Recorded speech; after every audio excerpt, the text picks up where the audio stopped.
Are you having a hard time figuring out what to get Dad for Father's Day? You should check out Row 1 Brand's Vintage Pictorum Gallery. They have America's best sports art. With over 7,200 historic sports prints, you're assured to find something unique for Dad this Father's Day. Instead of a boring old tie, get him a historic baseball photo taken by Henry Hyde Sandom at the historic Polo Grounds Stadium in New York City during the 1894 Temple Cup. Or, if he's an NFL buff, check out the 1963 vintage NFL poster. These are so good looking that you'll be amazed how they turn out. Shop now at sportshistorynetwork.com/row1 and save 15% off your order. Welcome back, basketball history aficionados. This is Basketball History 101. And again, I've got in studio with me our producer and editor, Jacob Loayza. How you doing, Jacob? Good. How are you doing, Dad? Not bad, not bad. So today's topic is all about Bill Walton, or I should say, a part of Bill Walton. Yeah, so we've had a couple unique episodes. We've talked about Chuck Taylor and his shoe, and the origin story of the Harlem Globetrotters, which is a little odd. The fact that we're not entirely sure what happened there. But I gotta say, this is the strangest episode idea you've come up with yet. It's all about Bill Walton's feet. What in the world is going on here? Well, the reason I wanted to talk about Bill Walton's feet is because he had such an unusual career. The guy is in the Hall of Fame, but he missed so many games due to injury, and I'll talk about this in more detail in the episode, but he only played about 4.5 years worth of games, and he missed 9 years worth of games. Wow. So he only played about a third of his actual career. Was he healthy? So that got me fascinated because I said, how in the world does a guy who plays so little still end up in the Hall of Fame? And so I really wanted to explore that topic. And as I got into it, I discovered that he had really bad feet, which is why he was injured so much. So what did you find out about his feet? Well, I found out that a lot of the research that went into how to fix his feet is actually research and information that is used today. And again, I'll talk about this more in the actual episode, but yeah, a lot of what we found out, or what the medical profession has found out about feet and working with him, the orthopedic surgeons that worked with him, is stuff that still carries over today. And a lot of today's NBA players benefit from the research that was done on Bill Walton's feet. Well, that's really cool, and I'm really eager to hear what you have to say about that. So let's get to the episode. All right, let's go ahead and get started.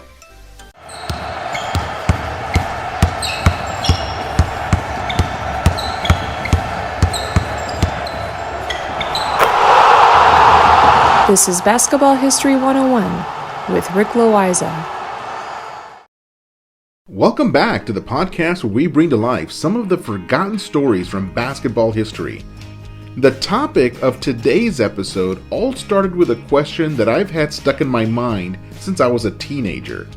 How does a player who spent 14 seasons in the NBA with only 2 All-Star selections end up in the Hall of Fame? Oh, and he also missed 60% of his games due to injury? If you add up all the games he played in, it adds up to just over 5.5 years of basketball in a 14-year career.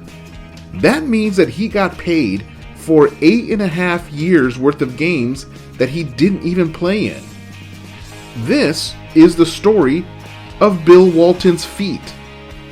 If it had not been for his feet, then players like Grant Hill, Steve Nash, Steph Curry, and Kawhi Leonard may have had their careers cut short due to their own ankle and foot injuries. Each of those players dealt with nagging injuries that were eventually resolved. Hill and Nash are now in the Hall of Fame, and I have no doubt that Steph and Kawhi are also headed for Springfield. You see, the thing about Bill Walton's feet is that they seem to have been designed by a supervillain with an evil sense of humor. From the knees up, his body is perfect for basketball. He's 6'11" with extremely long arms. He had incredible balance and speed. And you know how some people say that white men can't jump? Well, Walton could jump. He could practically touch the top of the backboard. He had nearly every physical gift that an NBA player could ask for. But even more importantly, he had a mind for the game. If you've ever noticed, when you look at a list of anyone's top 20 players of all time, the list is filled with some of the most athletically gifted men to ever come through the NBA.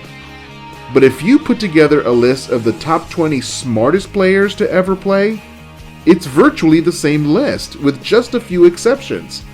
The ultra-successful players like Bill Russell, Jordan, Magic, Duncan, Kobe, and LeBron are the rare few who matched ultimate athletic ability with some of the smartest minds to ever come along. Bill Walton was that kind of player. Unfortunately for Walton, below the knees, his body was designed to be a toll booth operator.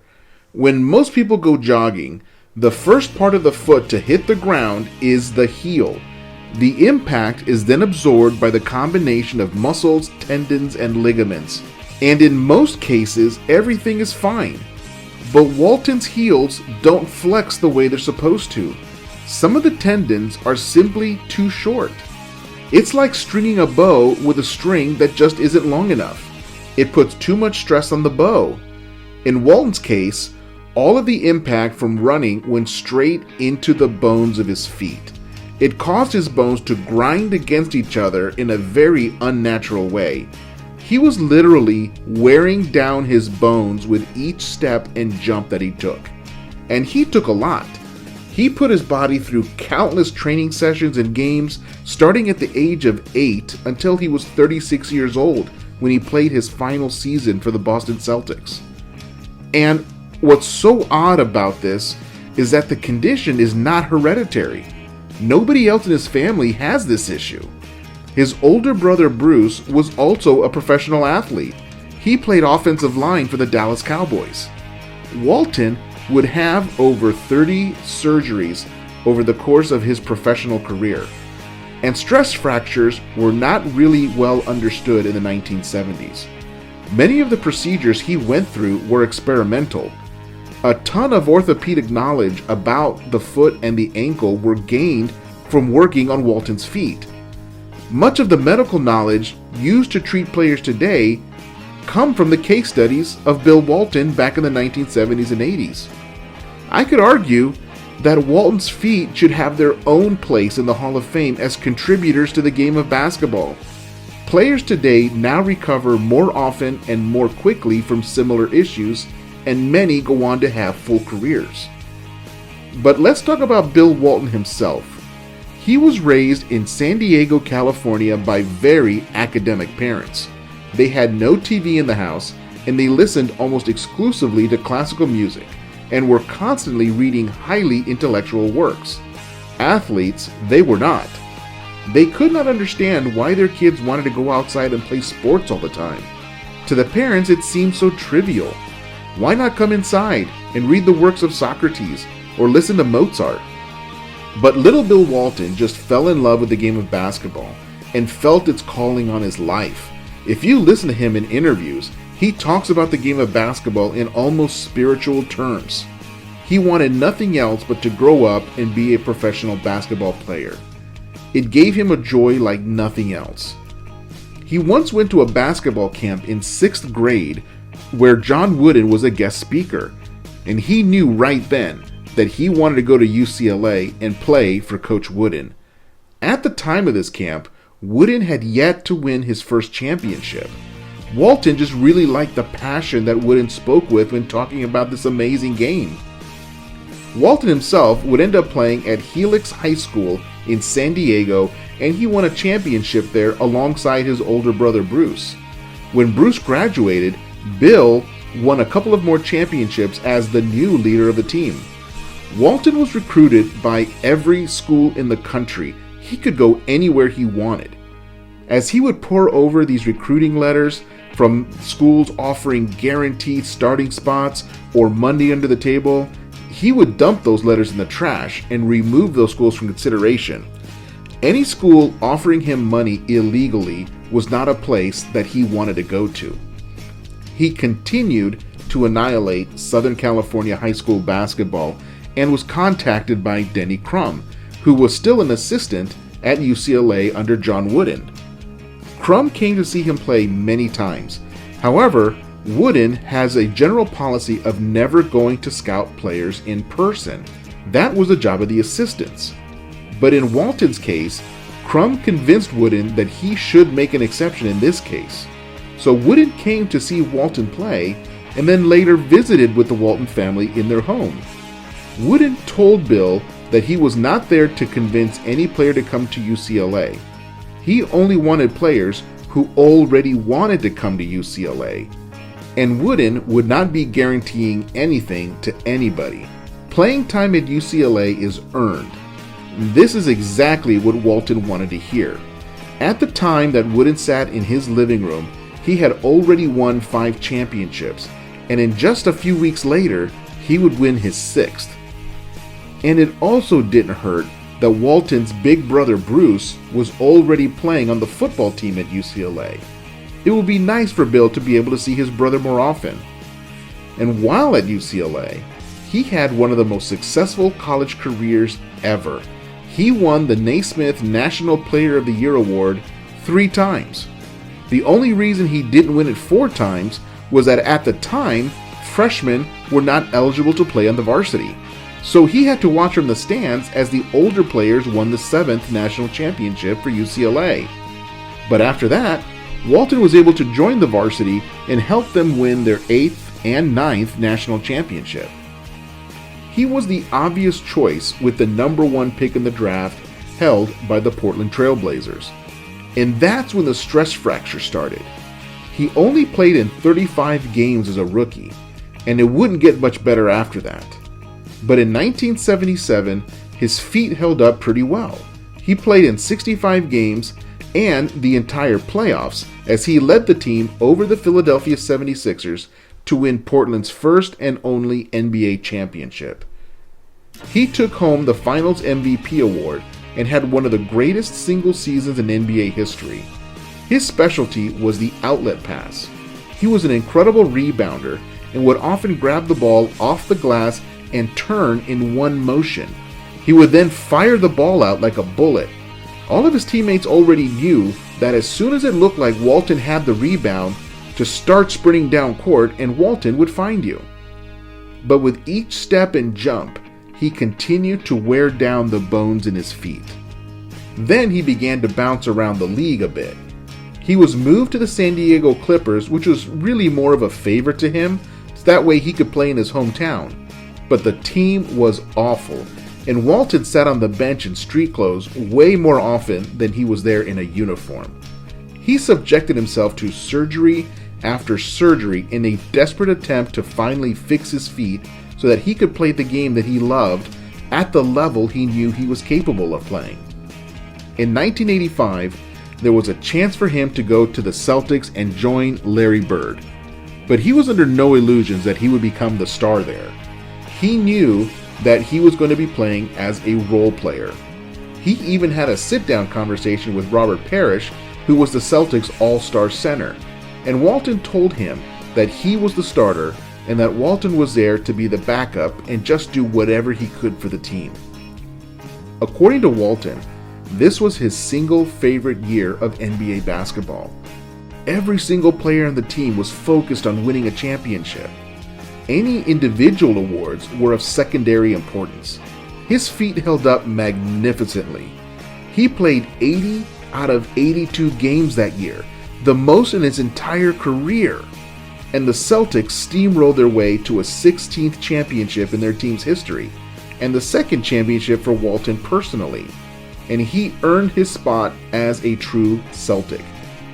Anytime the Celtics bring back their alumni for a jersey retirement or some other important team function, Walton gets an invitation, and he's there with all of the other Celtic greats from the past. But then his feet betrayed him yet again. He only played 10 games after that championship, and he was done for good. He cried when he had to tell the team that he couldn't do it anymore. His feet could no longer take it. A few years later, he had surgery to fuse the bones in his feet. That would prevent future injuries, but it meant that he could no longer do anything active ever again. He does walk without assistance, but he can no longer hike, which was one of his favorite activities. He can't even shoot baskets in the driveway, which was his first love. But what to do next? Well, he turned to broadcasting. He was otherwise qualified to be a basketball commentator due to his deep knowledge of the game and experience as a player. But he also had a pronounced stutter, or a stammer, as it's known in some places. He hated being interviewed as a young player because he had trouble getting his words out. And now he was going to go into broadcasting, where he was going to be getting a lot of words out all the time? Well, he poured himself completely into becoming a better speaker, just like he did when he wanted to become a better basketball player. It was a lot of work, a lot of effort, and a lot of time. If you've ever heard him speak, he speaks in very slow, measured tones, like he's concentrating to make sure he pronounces each word correctly. Had he been healthy his entire career, we would talk about him in the same breath as Wilt Chamberlain, Kareem Abdul-Jabbar, Shaquille O'Neal, and Bill Russell. It's too bad his feet just could not take the beating. When he was healthy, he played the game at a level that few players ever reach. He really was that good. And if you love basketball like the rest of us aficionados do, then there is a bit of sadness that we didn't get to see him play more. I mean, it was a complete delight to watch him up and down, grabbing those rebounds and sending the outlet pass. He really and truly was one of the greats of the NBA. So, here's to you, Bill Walton. We wish we could have seen more of you in uniform. So that's it for our story on Bill Walton and his feet. Join us next time when we talk about the time that Magic Johnson and Ronnie Cycli played one-on-one and why that's important. That's next time on Basketball History 101. If you like what you hear, please hit the subscribe button wherever you get your podcasts and check out our Facebook page. It's called Basketball History 101. There you will find shorter historical posts as well as comments and discussion starters on today's game. I'll also announce when new episodes come out. So I want to thank my producer and editor, Jacob Loayza. Join us next time as we mine the history of basketball for more great stories from the past. Take care and see you soon.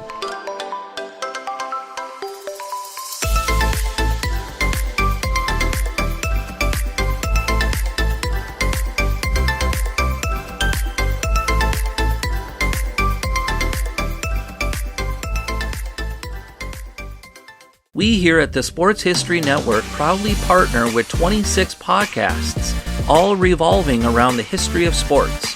But did you know that many of our hosts were sports history authors way before they started their shows? It's true. We've got Joe Ziemba, host of When Football Was Football, Joe Zagurski, host of Pro Football in the 1970s, Mark Morthier, host of Yesterday Sports, Tommy Phillips, host of Lombardi Memories, and Scott Adamson, co-host of From the 55-Yard Line. All these authors have many books for you to choose from. To check them out, go to our website at sportshistorynetwork.com/sportshistorybooks. Pick up your copy today. Soundtrack provided by Kevin MacLeod of filmmusic.io.